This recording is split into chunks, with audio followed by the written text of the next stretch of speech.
ఇప్పటిదాకా ఈ 115 మంది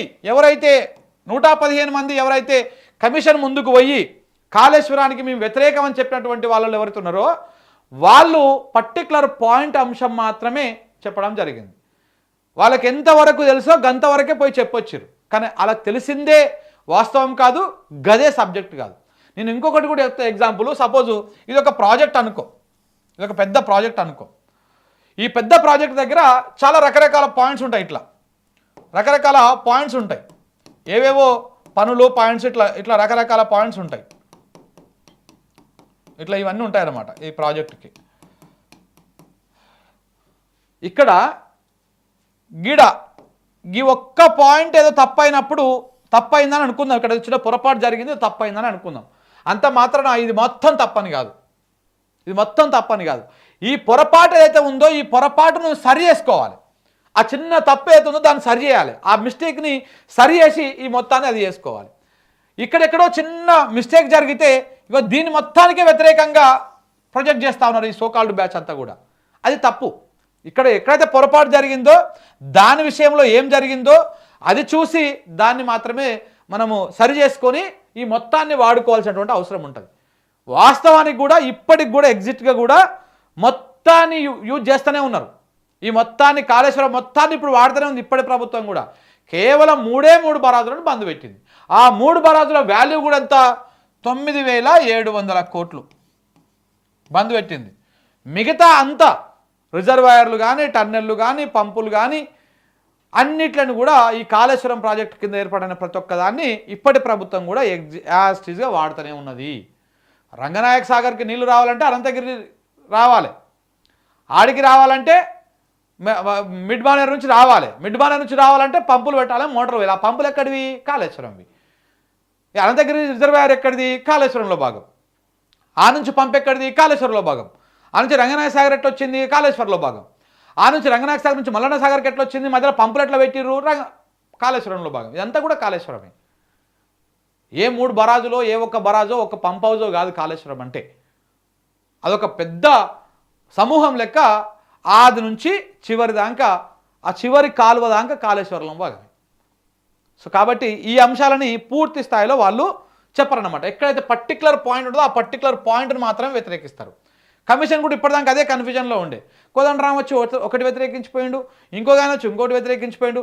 అసలు ఏంది కాళేశ్వరం అనేటువంటి దాన్ని పూర్తి స్థాయిలో కమిషన్ కూడా తెలుసుకోవాలంటే కొంత సమయం పట్టింది. ఎందుకంటే నెగిటివ్ బ్యాచ్ చెప్తున్నటువంటి మొత్తం పర్టికులర్ వాళ్ళు కాళేశ్వరం మొత్తాన్ని ఎక్స్ప్లెయిన్ చేయరు. పోనీ ఆల్టర్నేట్ ఏముంటుంది అని అడిగినా కానీ చెప్పరు.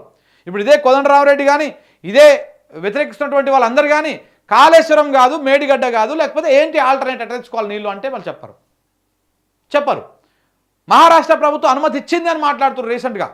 మరి అనుమతి ఇచ్చినప్పుడు దానికి లేఖ ఏదో ఉండాలి కదా, ఏదో ఒక సంతకం పెట్టిన ఒక లేఖ ఉండాలి కదా. అది లేఖను చూపిస్తారంటే అది ఉండదు. సో ఈ రకంగా ప్రజలను మిస్లీడ్ చేసేటువంటి ప్రయత్నం చేస్తూ ఉన్నారు. అన్ని చివరికి కమిషన్ కూడా మిస్లీడ్ చేయడం. అందుకే నేను చెప్తా ఉన్నాను ఇప్పుడు కమిషన్కి అన్ని వాస్తవాలు తెలుస్తాను, విత్ ఇంక్లూడింగ్ ఎవిడెన్సెస్తో సహా. అప్పుడేమవుతుంది? కమిషన్ కూడా క్లారిటీకి వస్తూ ఉన్నది. ఏం జరుగుతూ ఉంది అనేటువంటి అంశం మీద క్లారిటీకి వస్తూ ఉన్నది. దాంతో ఇప్పుడు అసలు వాస్తవాలు ప్రజలు తెలుస్తున్నాయి. అందుకనే త్వరలోనే కాళేశ్వరానికి క్లీన్ చిట్ రాబోతూ ఉంది. ఇంకొకటి మనము సరే క్లీన్ చిట్ వస్తుందా రాదా ఇవన్నీ పక్కన పెడితే ఒక అంశంలో మాత్రం రేవంత్ రెడ్డికి మనం ధన్యవాదాలు చెప్పాలి.